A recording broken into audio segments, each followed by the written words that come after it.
I have been playing a lot of classes on Midnight Beta, and Enhancement Shaman has actually stuck out as one of the most enjoyable DPS to me. But I didn't make any videos on it, because they didn't actually change anything since the first announcement. But Midnight Prepatch is coming out next week, so I figured I'd make a concise guide on how to play it and what is changing with it. So in Prepatch, we are getting the Midnight Talent Trees. Because we are only level 80, we will not be able to take Apex talents. The first one requires level 81. We will be missing 3 nodes in the hero tree and 3 nodes in the class tree. Current tier sets for all classes will be changed to a generic 16% damage, meaning we will be purely playing the Midnight versions of classes minus a few talents. For Stormbringer, you will likely run these talents in most situations. Your Tempest is now a full RNG proc that has no ramping element of wolves, so you can more freely use it as a big spender. Your main rotation will just be pressing Stormstrike to build a 10 Maelstrom and spending with Lightning Bolt or Chain Lightning. Crash Lightning now gives a buff even when striking a single target, so you should use it off cooldown. And Voltaic Blaze is no longer a proc, you should use it to maintain your Flame Shock. To open on a pull or boss, you would simply press Voltaic Blaze and then instantly use Ascendance.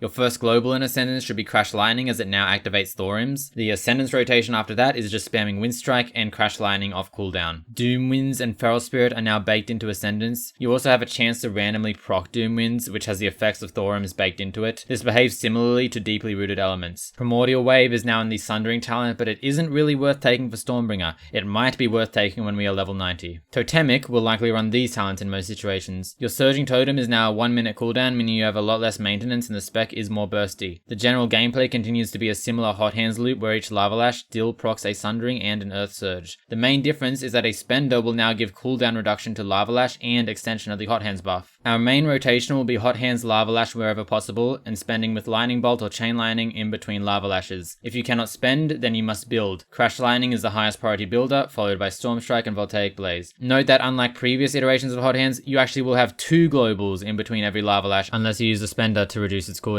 The new iteration of Doom Winds has Thorims baked into it, so it behaves similarly to Ascendance, meaning whenever we want to spend in Doom Winds, we would press Crash Lightning or Stormstrike instead of actually spending. And the new iteration of Sundering has most of the effects of old Primordial Wave, such as giving a haste buff, 5 Maelstrom, and turning into Primordial Storm. Our opener in Totemic is to press Voltaic Blaze as we walk in, we place our Surging Totem, we activate our Doom Winds, which is off global now, and then we press Sundering into Lava Lash into Primordial Storm to maximize Wind Fury damage. Then we would press Lava Lash into Crash Lightning into Lava Lash again. For the remainder of Doom Winds, we then alternate Lava Lash and Storm Strike. These guides are intentionally quite basic. There is still nuance to the spec, so I will make more in-depth guides on Enhancement Shaman right before the season release. I suspect Totemic will be better than Stormbringer for Prepatch, as it is currently performing a bit better on beta. Stormbringer is not too far off though, and Prepatch balancing is probably going to be quite volatile, but my hope is that because Prepatch is a bit of a reset, that Enhancement Shaman will not be as bad as it was in Season 3. A lot of the issues it has in Season 3 have actually been fixed. In Prepatch, the Weakaura's addon will no longer work, and there is no base display in the game for Maelstrom weapon. Luckily, there is an addon that can reskin your Maelstrom weapon into a fully functional bar. This addon is called ARCUI. It also has some very nice cooldown manager features. I couldn't get a profile link for this bar, but these are the settings that I used to make it. I'll probably make a video showcasing this addon and more later in the week. I am excited for the new iteration of Enhancement Shaman. I think it is definitely a refinement on the current iteration, which had a lot of flaws.